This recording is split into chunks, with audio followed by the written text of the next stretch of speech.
Right, I think that's we can start now. So there are some of the Glasgow Boys and Girls.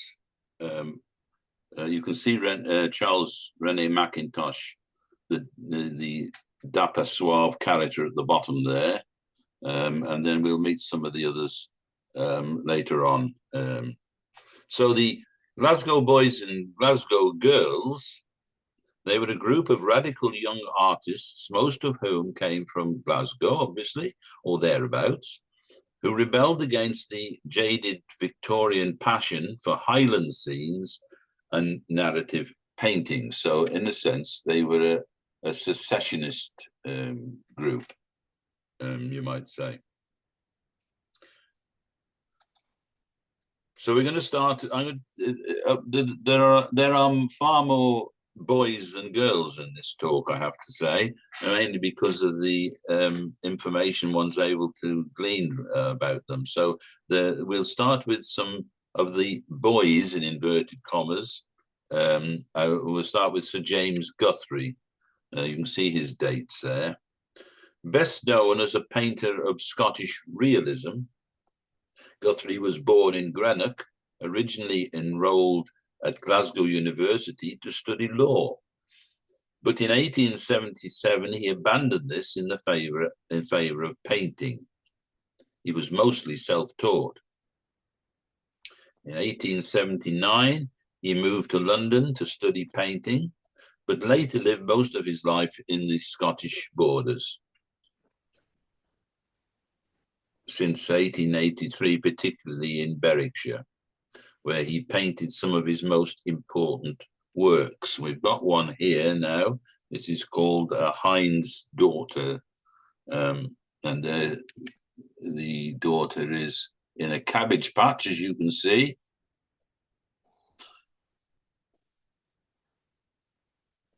I'll just let you look at that for a moment. It's largely impressionistic in style, I think you'll agree.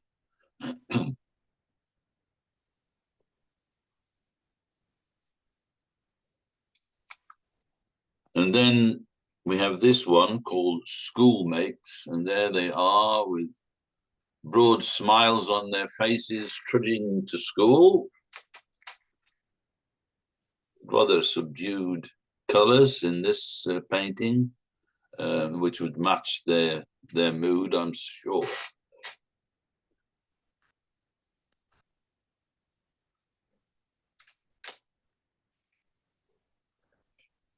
Guthrie was strongly influenced by the French realists, especially Jules Bastien-Lepage.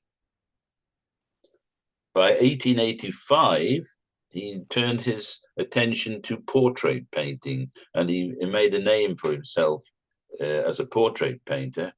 Later in life, he virtually abandoned all other subjects, in fact.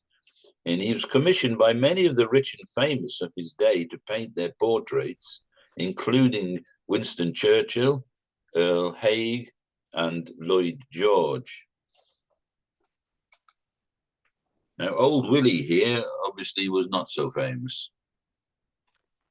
It's a rather marvelous portrait, I think.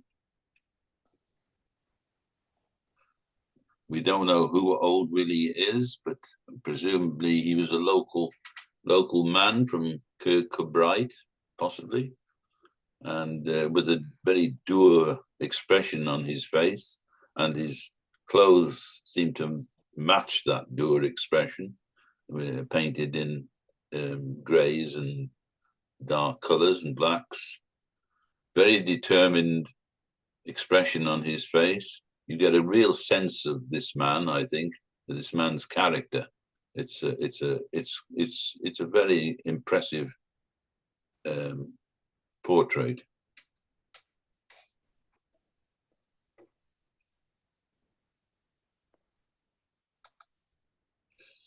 This painting is done in quite a different style, as you can see. By 1892, he painted this painting, Midsummer, and he was elected as full member of the Royal Scottish Academy, and he became its president in 1902, when he moved with his family from Glasgow to Edinburgh. So there we've got a painting, a bright painting. Guthrie seems to be particularly interested in the dappled light breaking through the leaves and the foliage of the trees and the grass. So you get it's a very light palette as well, completely opposite to the portrait we've just seen. In fact, he's painted this painting with what I would call free brush strokes, and so that it's almost as though the three women who are having their tea party in the garden of somewhere. It's almost as they naturally belong to the garden, as though they're in a sense synthesized with the foliage and the flowers and the leaves in the garden themselves. The paint is applied quite thinly, as you can see, and certainly the tray of the tea tray and whatever is painted in a very impressionistic style. No attempt at detail there, but a very successful painting, I think. I quite like the way the back of that seat, the reds of the back of that seat, are picked out in these flowers at the top there, and also in the tablecloth. So that's James Guthrie. So we've got to move on at a pace because we've got a lot of artists to cover. So I'm coming on to John Lavery. So I suspect most of you heard of. He was born in Belfast, actually, but while a child, the family moved to Scotland, and he attended Haldane Academy in Glasgow. In 1878, he set up his own studio, which was destroyed by fire, unfortunately, the following year. He continued his studies at the Académie Julian in Paris in the early 1880s, and then returned to Glasgow and was associated with the Glasgow Boys. He progressed quickly as a painter. During the 1880s, he visited Paris and the artists' colony at Gretz-sur-Loing, near Fontainebleau, where he painted several significant works, including the bridge at Gretz. They were very fond of painting this bridge. We've come across this bridge before at Gretz in subsequent talks, but it drew the attention of an awful lot of British artists and from other countries as well. So there we got Lavery's take on the bridge, painted rather freely, I think you'd agree, and thinly as well. In 1888, he was commissioned to paint the state visit of Queen Victoria to the Glasgow International Exhibition. Now, this painting, which is huge, by the way, 8 foot by 13 foot, launched Lavery's career as a society painter. And as a consequence, he moved to London soon after, where he befriended Whistler and came under Whistler's influence. Lavery placed each of the 253 people in this painting carefully without overlapping so that we can see them all clearly. Obviously, we can't see them on this scale, but if we were standing in front of the painting where it is in Kelvin Grove Gallery, we would see them. And they are identifiable as well, I read. There's the Queen sitting on the throne, and the ceremony is taking place. There's some gentleman here who seems to be addressing her, or he's going to present her with something. I'm not quite sure what.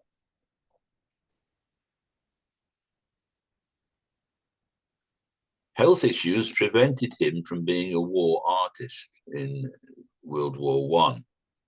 And during those years, he became a close friend of the Asquith family, spent time with them in their Thameside residence at Sutton Courtenay, painting many idyllic pictures like Summer Afternoon.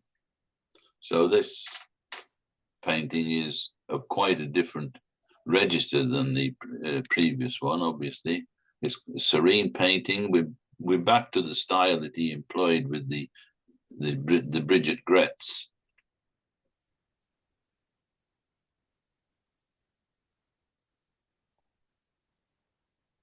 He's careful to depict the reflections on the river with rather thin paint. In fact, this may well have been painted outdoors. It gives the impression of being painted outdoors. There's an impressionistic element to it. So they're quick brush strokes done in a hurry. You can especially see that in this white reflection on the stern of the boat there. It's almost as though it's been painted in separately to the rest of the painting. And the colours are quite subdued, really. It's pastel lilacs. The rower is painted pastel lilacs with this item of clothing or something she's sitting on in a pale orange. So Lavery was knighted in 1921 and elected to the Royal Academy. At about this time, he became loosely involved in the Irish War of Independence by allowing the Irish negotiators to use his London home. He was also made a free man of both Dublin and Belfast. Nonetheless, he continued to be associated with the Glasgow Art Club. Lavery's first wife, Kathleen, died of TB in 1891. And in 1909, he remarried Hazel Martin, an Irish-American known for her beauty, but their marriage was flawed in the sense that Lady Lavery took many lovers. Sir John Lavery himself died in 1941, aged 84. So now we come to James Patterson. He was a Scottish landscape and portrait painter born at Blantyre near Glasgow. His father was a watercolorist as well as one of the earliest amateur photographers in Scotland. Patterson first studied at the Glasgow School of Art. But from 1877, in common with many of the others, he studied in Paris. And a couple of years after returning to Scotland, he married, and the couple moved to a cottage in Dumfriesshire. Patterson spent over 22 years in the Nithsdale and Ayrshire Hills and around the Solway Firth, capturing the elusive colours and light inherent in Scottish countryside. So we'll see one or two of his paintings now.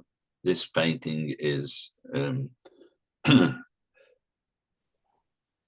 difficult to pronounce this word, but I've looked it up and it seems to be pronounced Monighev. So you don't pronounce the A, basically.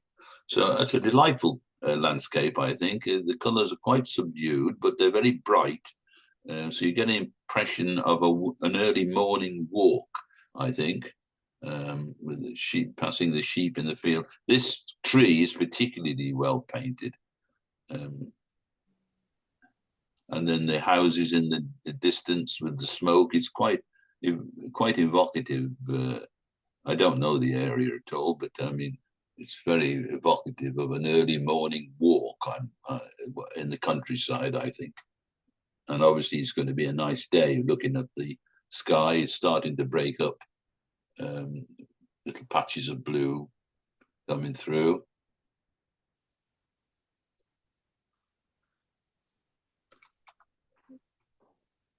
And then this one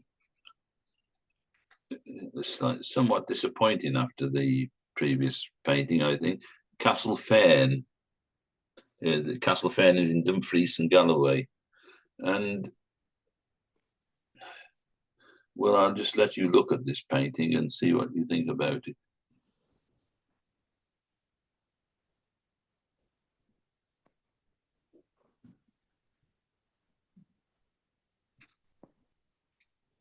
He moved to Edinburgh in 1906. In 1908, he painted the famous old Stirling Bridge, and he called the painting, as you can see, the Gateway to the Highlands. He painted the bridge many times with a sensitive exploration of light and reflection. So this is a bright painting, 20 by 29, so it's not large, and largely impressionistic, and painted with, I would say, thinned paints generally. You let in the colors. I'm pretty sure this is an oil painting, but it gives the impression it might be a watercolor, but I'm pretty sure it is an oil painting because I remember checking it out from that point of view. So there's not much detail in this bridge. There's a few lines in the top left-hand corner here to delineate stones, but as I say, it's largely impressionist in painting, but it's quite successful, I think. He was granted full membership of the Royal Scottish Academy in 1910 and became president of the Royal Scottish Society of Painters of Watercolours in 1922. And this is his view of Carlton Hill in Edinburgh.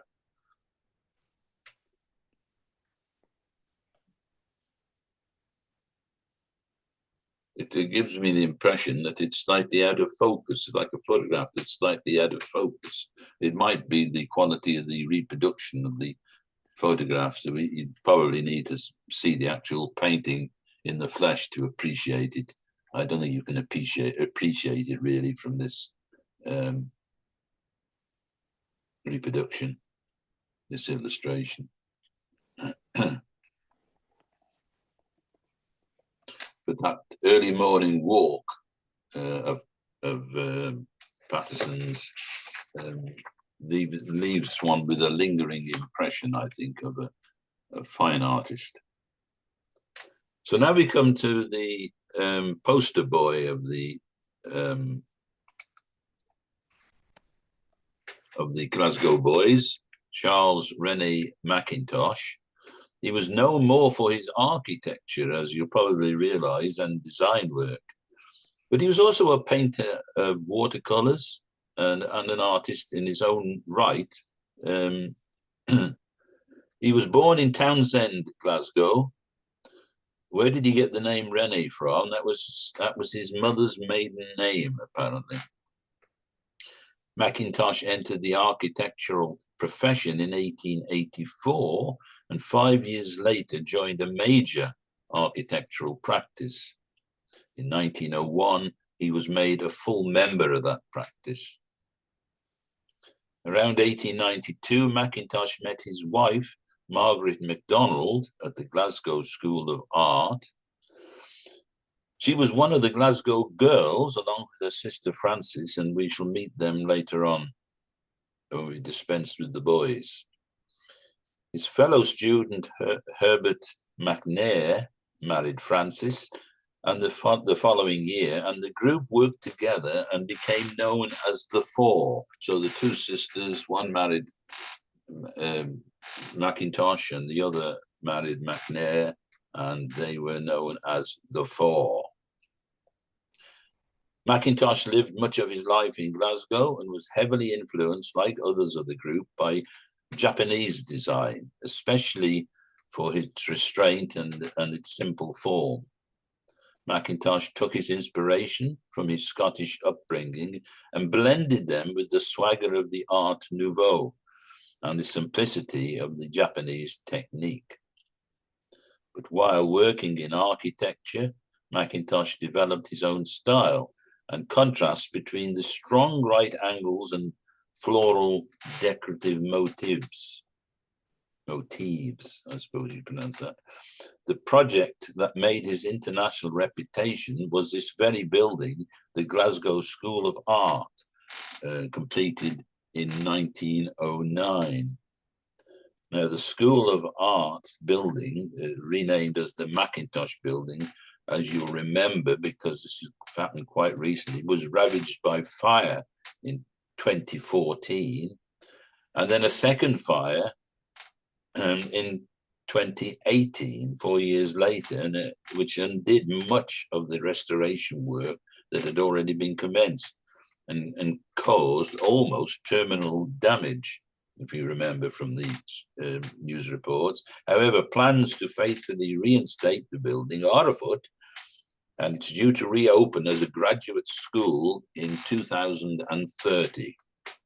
So all is not lost. Later in life, disillusioned with architecture, Mackintosh worked largely as a watercolorist, painting numerous landscapes and flower studies, often in collaboration with his wife, Margaret. The couple moved to Suffolk in 1914, where Mackintosh was suspected of being a German spy, mainly because he was discovered painting outdoor. I think they thought perhaps he was making sketches for the Kaiser's army. Anyway, he was briefly arrested and then released when he explained himself, I suspect. In 1923, the Mackintoshes moved to Port Vendre, a Mediterranean resort in France, a cheaper area in which they could live. Now, I think you can see in this painting his architectural background. Is not so much interested in color. Most of these houses are exactly the same color. There's slight variations, but they're all pretty well white. But he's interested in the shapes, the rectangles, and the suggestion of windows, and then the same with the rest of it. And particularly noticeable is the hills, almost Cézannesque, shall I say? They're not Cézannesque, but they seem to point towards the abstract art, or even cubism, which was to come later.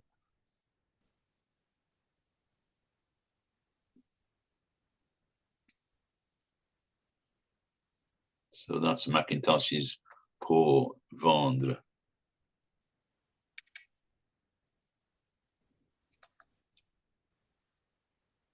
Road Through Rocks depicts Fort Mailly, built to guard the entrance to the harbour of Port Vendre. Mackintosh was fascinated by the fort and painted it at least 4 times from different viewpoints. And I think, again, you can see his architectural muse persuading him to paint it this way. It's almost abstract, isn't it? And you have to look hard to see this tunnel there and the roadway leading into the tunnel with this curious slip road there. And paint, it's almost monochrome. He's not so interested in color, I don't think, Mackintosh. It's almost monochrome. It's almost, in fact, he's painted it like a huge sea monster with, there's the eye, and just sort of basking in the sun, as it were. And then this is all a bit messy down there, isn't it?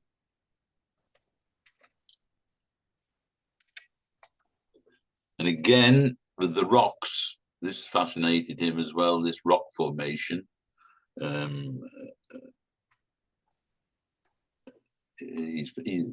Obviously they're in plates, rock plates, as you can see, but he's painted them, the lines, quite smooth, really, which they may well be. I mean, I don't know, but he's certainly interested with again, the shapes and the angles are more interesting. And then in the background, the buildings are just expressed with simple pale colors, virtually white. So I think we can conclude from these few paintings of Mackintosh that he wasn't over interested in color, but more in form and shape. And that probably betrayed his architectural background. The couple stayed in France for 2 years, returning to London due to illness. He had developed cancer of the tongue and died the following year at the age of 60. The next artist we're going to look at is Arthur Melville. He was born in Loanhead of Guthrie, Angus, in Scotland, in 1855, as you can see. He took up painting while working in a grocer's shop and attended evening art classes in Edinburgh, often walking 8 miles there and back. He became a full-time student at the Royal Scottish Academy, and in 1877, at the age of 22, had his painting A Cabbage Garden accepted by the Royal Academy. So again, we've got another painting of a cabbage garden here. I noticed the detail of the basket there waiting to be filled, presumably. And the two characters are strangely positioned at the top of the painting. It's an elongated painting, as you can see, 18 by 12, and they're having some sort of conversation about the cabbages, no doubt, or it could be about anything, obviously. In 1878, he enrolled in the Académie Julian Paris, but spent the summer of 1879 in Gret-sur-Loing again, among the colony of artists who gathered there to paint the bridge, amongst other things. He was particularly drawn to paint local peasantry, and they would pose for him on plein air. So this is a painting. It was painted outside, hence it's the sketchy nature of it. And for instance, in the dress, the woman's dress is not given to much detail of creases and that. One or two quick strokes of the paintbrush with dark paint has suggested it. So it's and also the vine going up the tree is impressionistic.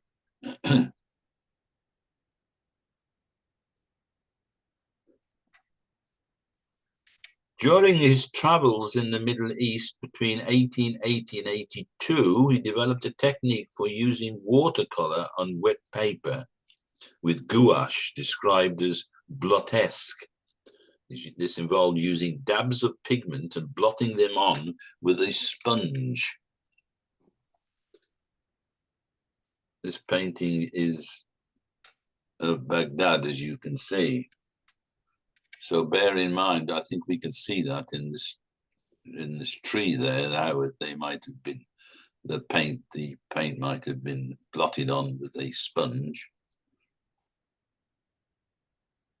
Very bright painting. You certainly get the impression of bright sunlight because it is Iraq when all said and done.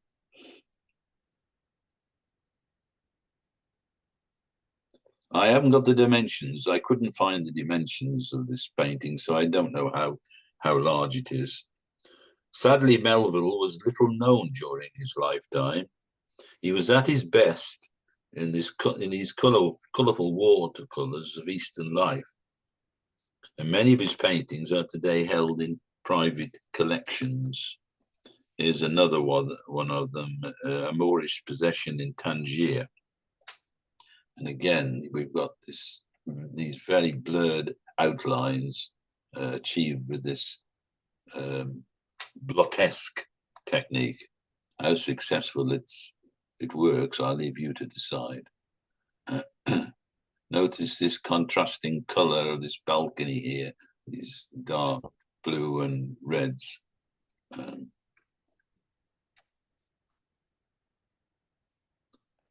So Melville died of TB in 1904. Now we come to George Henry. He was born in Irvine, North Ayrshire, and studied at the Glasgow School of Art. In collaboration with his fellow artist, A.E. Hornell, he produced this Galloway landscape.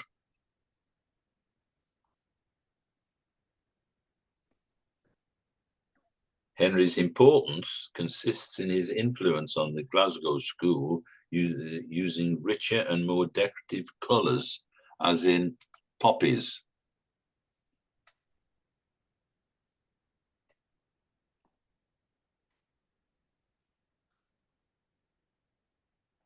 So it's very decorative painting. At first sight, you might be excused not noticing this cropped figure on the extreme left there, because she's your attentions are immediately centered on these two faces, I think, and their two redheads seem to be implied more than painted. And notice the abstract way the top of the painting is painted in almost Blottonesque as well, in a sense, though there's no evidence of him using a sponge. In addition to genre and landscape, he also painted portraits. It's said that they were more distinguished by technical ability by the rendition of character. So there's one of his portraits called The Grey Hat. It's considered to be one of his finest works.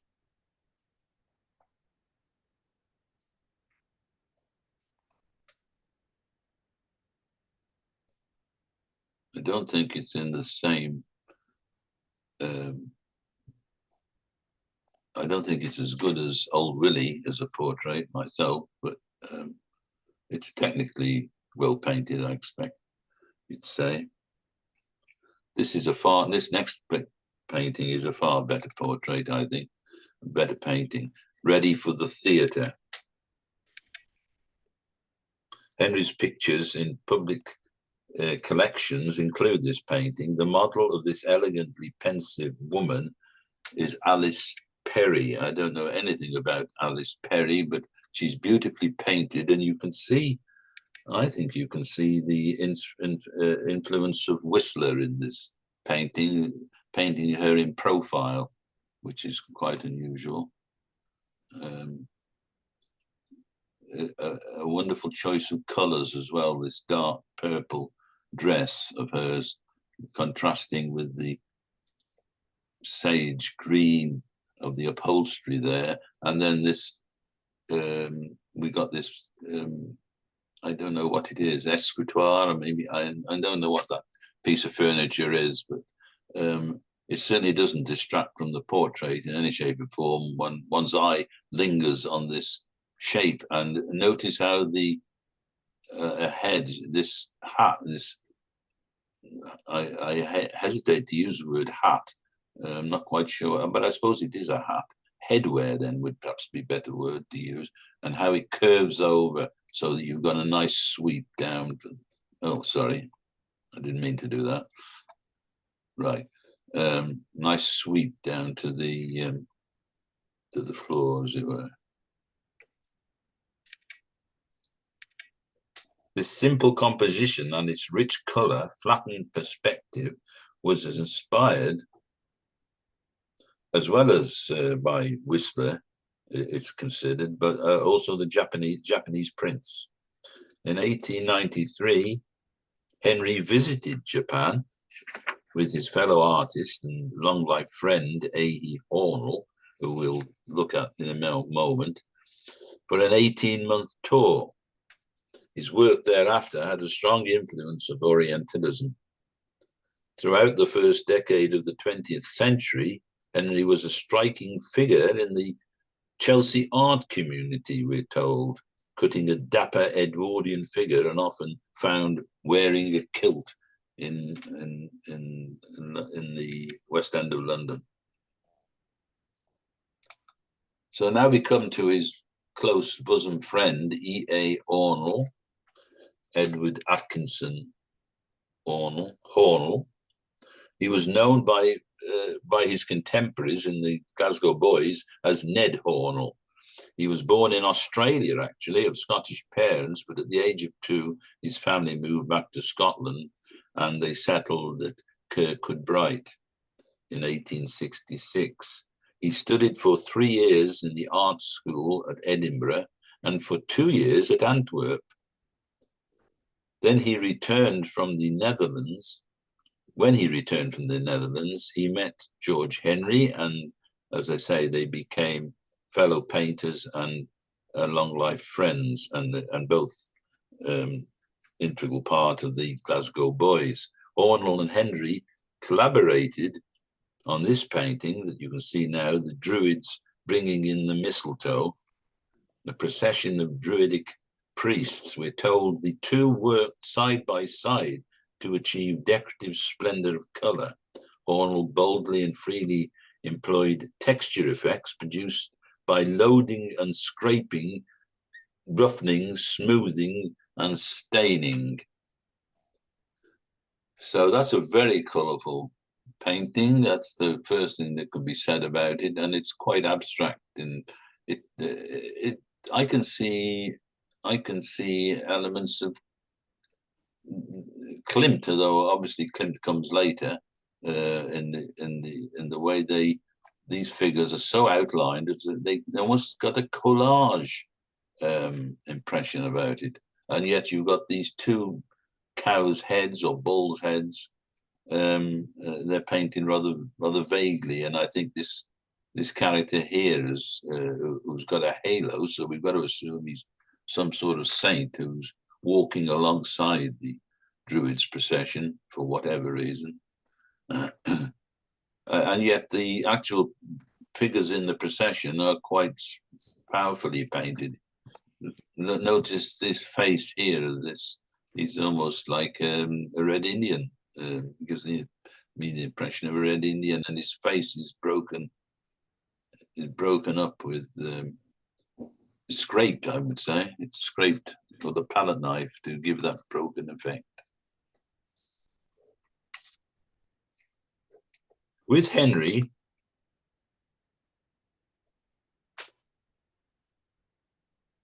Ned Hornell spent 1893 in Japan, as I've said before when I was talking about Henry. And he learned a lot about decorative design and composition. So this painting now, The Dance of Spring, there's a lot of rhythm in this painting, as you can see, the way he's carefully positioned the dancer on the left there, and you can sweep round almost in a circle to the dancer on the right. So there's a lot of rhythm in this painting. And again, we've got the background there, almost abstract. It's just suggested with colors, and even the bottom of the painting as well. It's just suggested with thin paint, I would say, allowed to each color allowed to drift into the other one. So it's a little bit vague. You can't really see the other characters. There was a face there, and there's a face there, and there's a face there. But the whole thing works very well, I think, with respect to the color and the rhythm and the movement in the painting. It's very vibrant, and I think this furbelow, this blue furbelow, or whatever it is, or a dress peeping out under a overcoat, whatever this is that she's wearing. Well, it doesn't clash. It seems to work quite well, really, and yet it's predominantly orange and light colours, and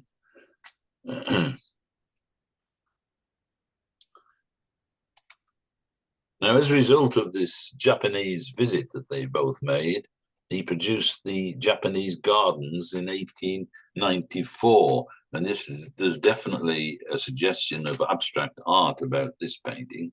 As you can see, I don't have to tell you that. You can see that. There are two characters here. There's a woman there in blue, largely in blue, and then this woman is sort of bowing. This woman in red is bowing. But that's the only detail you can really make out of this. It's very decorative.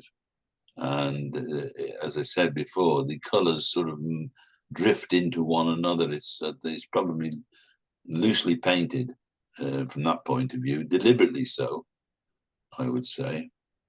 Very decorative. And I wasn't able to ascertain the dimensions of this painting. The information just wasn't there.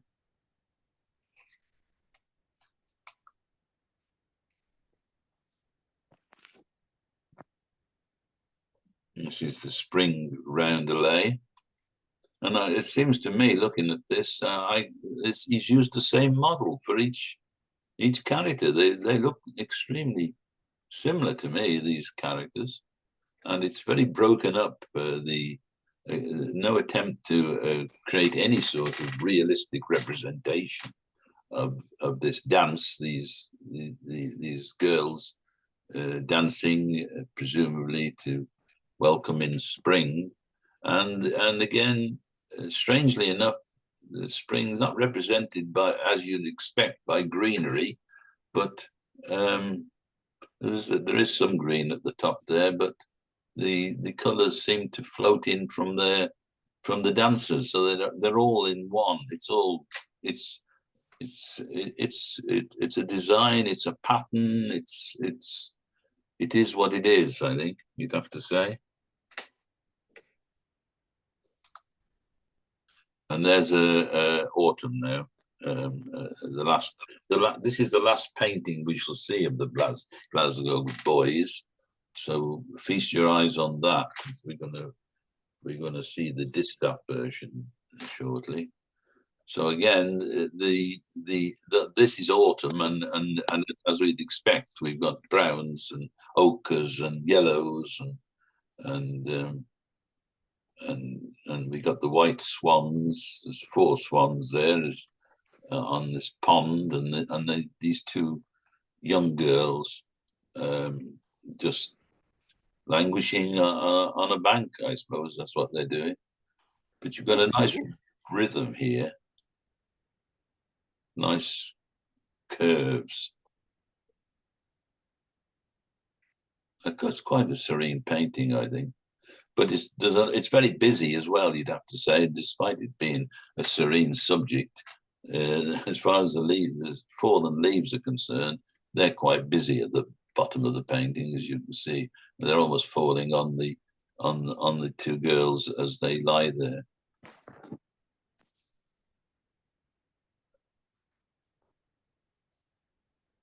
So there we are. That's the Glasgow Boys. That's now we're going to come on to the Glasgow Girls. And we're going to start with Bessie McNichol. Just a few remarks, first of all, before we have a look at them in detail.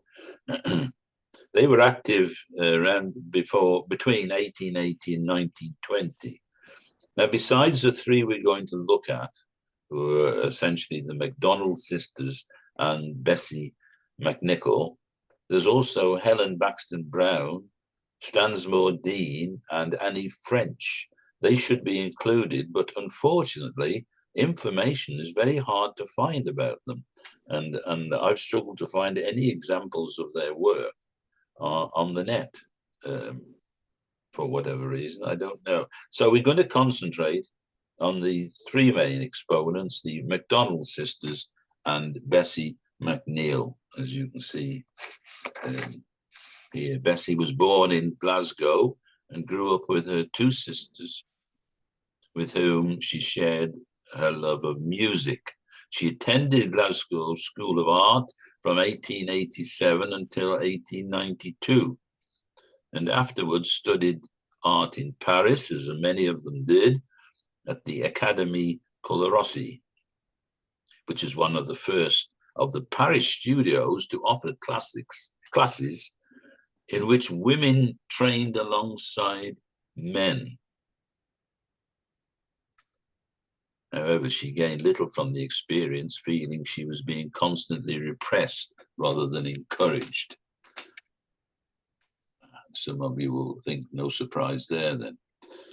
What is curious about this particular painting, I think, and it's called Vanity for obvious reasons, because she's looking at herself in the glass, but there's no reflection of her there. Curiously, you'd expect to see her reflection painted, but Bessie hasn't painted that. She's just painted some green slashes of paint, really.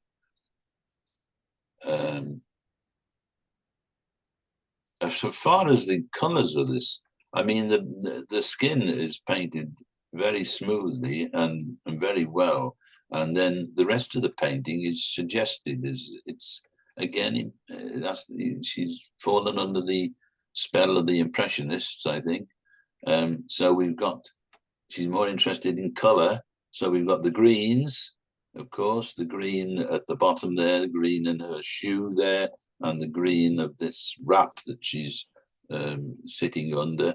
And that contrasts nicely with the orange drape again here at the bottom of the table. And then the orange is picked up in the wallpaper.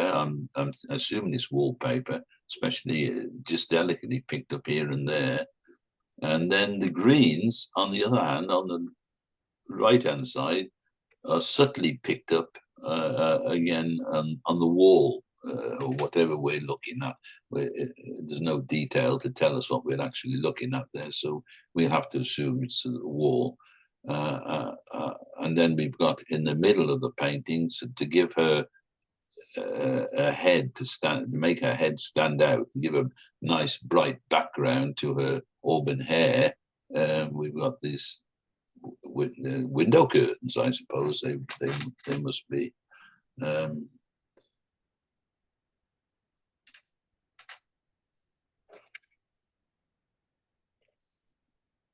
It was she exhibited this painting in the Royal Scottish Academy, and it was the only time that she ever exhibited there. In 1896, she exhibited work at the Munich Secessionist Exhibition, and in the same year spent time in the artists' colony of Kirkcudbright, where she painted this portrait, which we've already seen, of Edward Atkinson Hornell. I couldn't find a photograph of Edward Atkinson Hornell, so this is the best likeness I could come up with, which is her painting of him.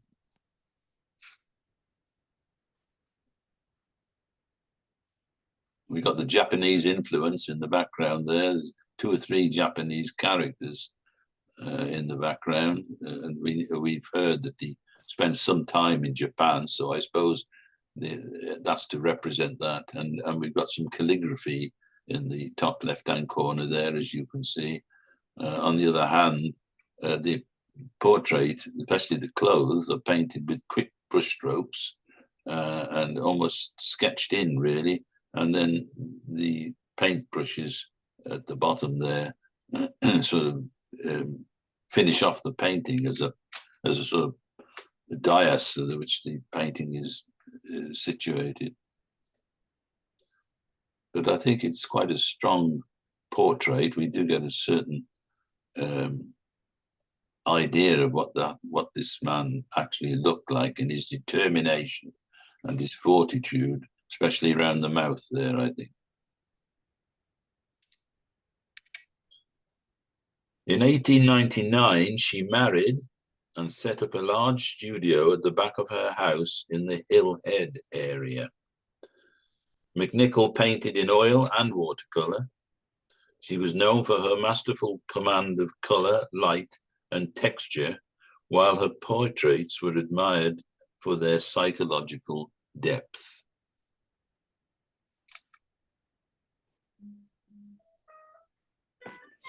Compared favorably to Beth Morisot, she often painted young women posing outdoors, but with a distinctive dappling of leaf shadows that created a strong overall pattern of alternating light and dark. So we can see the dappling effect of the light breaking through the foliage on this tree, which is making forming a canopy over her head, and we can see the light stippling her form. The paint appears to be lightly applied and thinned with turpentine or whatever their equivalent was that they used to thin paint at the time. She also has got a looking glass, as you can see, but there's no attempt to replicate her features in the glass.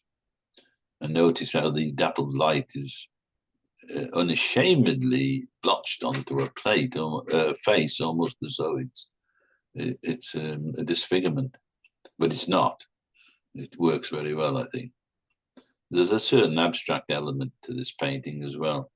So the Glasgow schools seem to be pointing towards, generally nudging us towards the abstract expressionistic movement that comes later in the 20th century.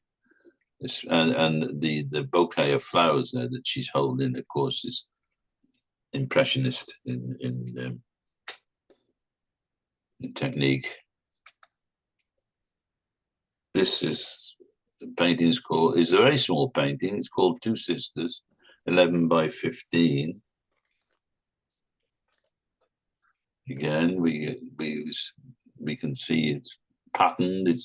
She's broken up the background with various patterns, and the background also becomes the foreground as well, because the two sisters, they're painted again. It's almost as though it's blotches of paint. They're very. I hesitate to call this impressionist, but I'm reminded of the term blottinesque, as though it's had certain parts of it have been put on with a rag or dabbed onto the painting. I don't know. Very colourful, and she's caught a very strong impression of the sister, the older sister. I take the older sister, looking quite demure there, and the young sister looking very comfortable, posed against her. Notice the sun dappled setting again.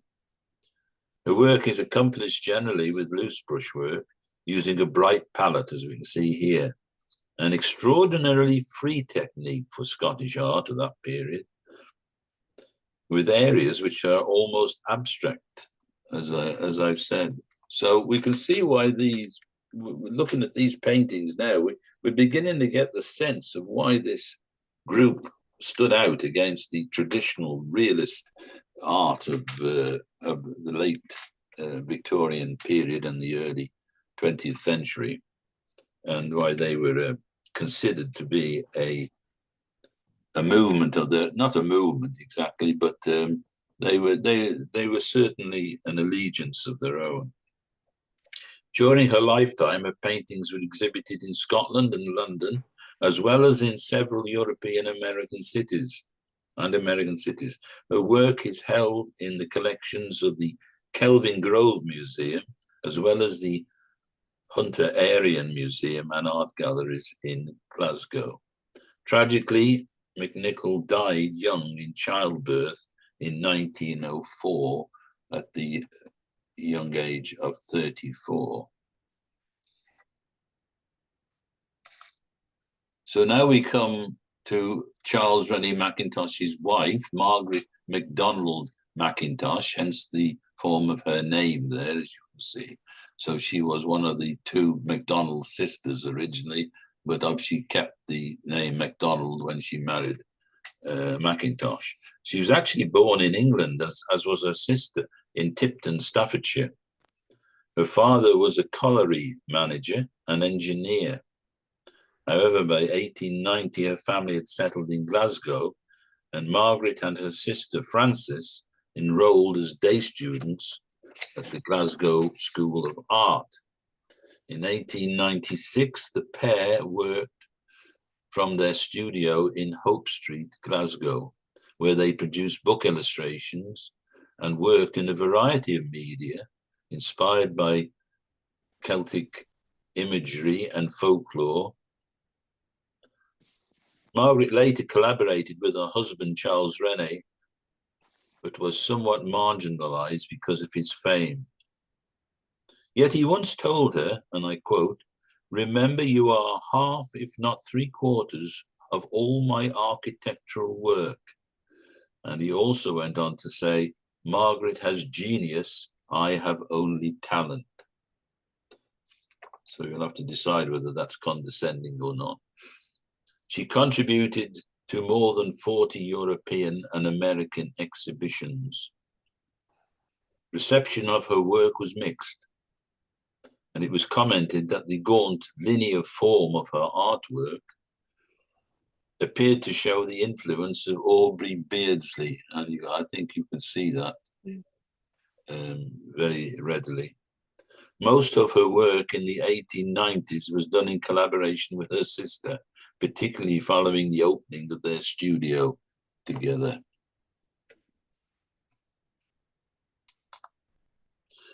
Margaret exhibited with her husband at the 1900 Vienna Secession exhibition, where it said she was moving a lot of kitchen or bathroom stuff out. Yeah. And he's moving in Wednesday. Mind you, I think the place has probably got 2 kitchens and 2 bathrooms.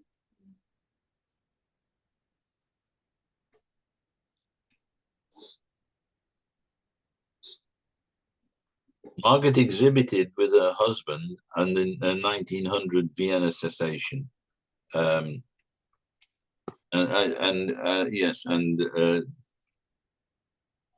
1902, the couple received a major Viennese commission from Fritz Weinerdorfer to design the music room of a new villa outside Vienna, showcasing the work of local architects. The room was decorated with panels by Margaret using gesso.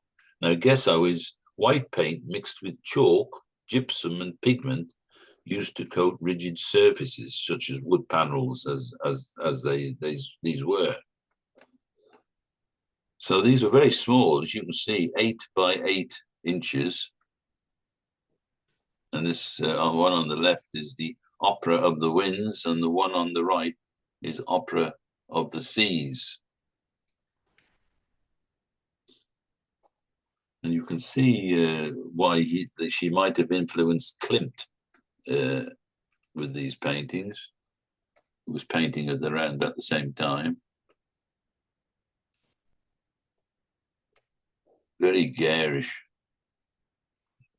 And yellow, of course, and gold. These particular panels, although they were very small, were to be sited in front of the piano, apparently. And later, she worked up the Opera of the Seas to produce this painting, which is equally striking, I think you'll find, and very abstract. I don't understand the logic behind this painting, why it's called the Opera of the Seas, but it's very decorative, as you can see, strong in colour. Poor health cut short Margaret's career, and she died in 1933. Her gesso panels are now on display in the Kelvin Grove Museum. In 2008, this painting, and again showing the influence of Aubrey Beardsley, I think, this painting was auctioned for £1.7 million. I don't know how, I don't again have its done dimensions, unfortunately. It's painted with gesso on Hessian and then on glass.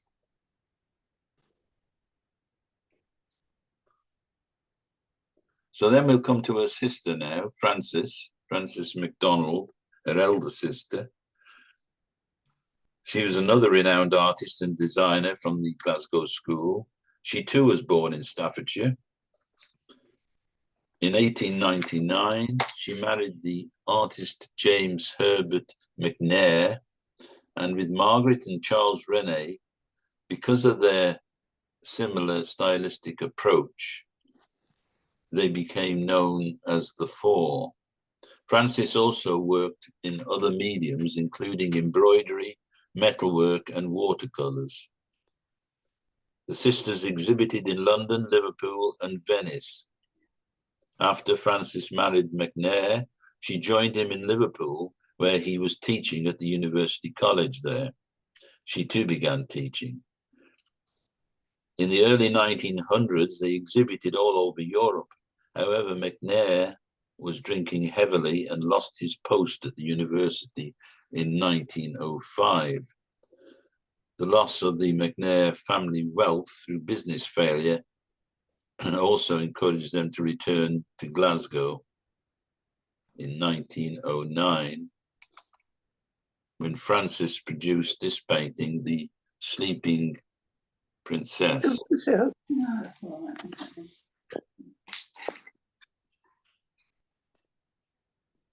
No, The Sleeping Princess, that's the Sleeping Princess, sorry. That's The Sleeping Princess. Difficult to work out what's going on in this painting. So we'll move on to the next one, which is The Spirit of the Rose.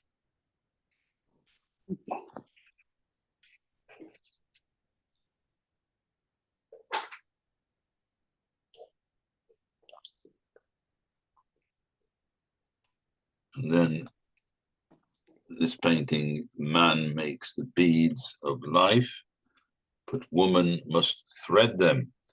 And this painting, it said, hints at the hardships and disappointments of her life. Figures in the watercolors are distorted to create an emotive pattern on the page. So there we've got, on the right, we've got this elongated figure there holding an orb with a child. It looks like an embryo of a child inside it, maybe. And the figure, the central figure, she's slightly off center, she too has got a plate with a child in it. I have no idea what that signifies. And it's painted with, again, with very thin paint, as you can see. The colors allowed to mix one to the other. So we come to Bows, Bees and Birds. And this is the last painting I'm going to show you today. This portrays Frances' fascination with the states of the mind, we're told. The central figure and that of the figure on the left seem happy with their lot, sporting bows and beads, whereas the figure on the right, painted in muted greys and blues, is surrounded by birds, perhaps suggestive of death. In the iconography of the Four, birds were treated as harbingers of evil and sadness. It's said that Frances' work is well known than those of her, is less well known than those of her sister, partly due to her departure from Glasgow to live in Liverpool for a while, and also because her husband destroyed many of her works after her death. Why? I have no idea. In any event, it has to be said that both sisters were frequently overshadowed by the achievements of Charles Rennie Mackintosh. Frances died in Glasgow in 1921. Much of her work is held at the Hunterian Museum and Art Gallery and the Walker Art Gallery in Liverpool.